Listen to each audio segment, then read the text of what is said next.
નમસ્કાર, જીએસટી ન્યૂઝમાં આપનું સ્વાગત। સમાચારો સાથે હું ઘનશ્યામ।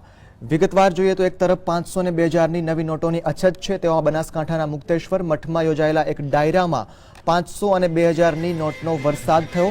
1 ડિસેમ્બરે સાધ્વી જયશ્રીગીરીના સંબંધીના બાળકની બાબરીના પ્રસંગમાં સુપ્રસિદ્ધ ગાયક કીર્તિદાન ગઢવીના ડાયરામાં અંદાજે 10 લાખ રૂપિયાની 500 અને 2000ની નવી નોટો ઉછાળાઈ। એક તરફ લોકો એક નવી નોટ માટે વલખા મારી રહ્યા છે, ત્યારે આટલી મોટી માત્રામાં નવી નોટો ક્યાંથી આવી તે વિશે પણ સવાલો ઉઠી રહ્યા છે। જો કે હાલમાં તો આ વિડીયો સોશિયલ મીડિયા પર જોરદાર વાયરલ થઈ રહ્યો છે।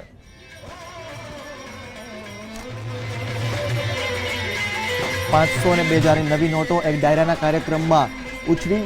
ખૂબ જ વિપુલ પ્રમાણમાં 500 અને 2000ની નવી નોટ ઉછાળવામાં આવતા વિવાદ પણ ઊભો થયો છે। એક તરફ આમ આદમી નોટ મેળવવા માટે, નવું ચલણ મેળવવા માટે લાઇનમાં બેંકની બહાર વલખા મારી રહ્યો છે, ત્યારે બીજી તરફ 500 અને 2000 નવી નોટોનો જાણે કે ડાયરાના કાર્યક્રમમાં વરસાદ કરવામાં આવ્યો, ત્યારે આટલા મોટા પ્રમાણમાં નોટ ક્યાંથી આવી તે અંગે સવાલો ઊભા થઈ રહ્યા છે।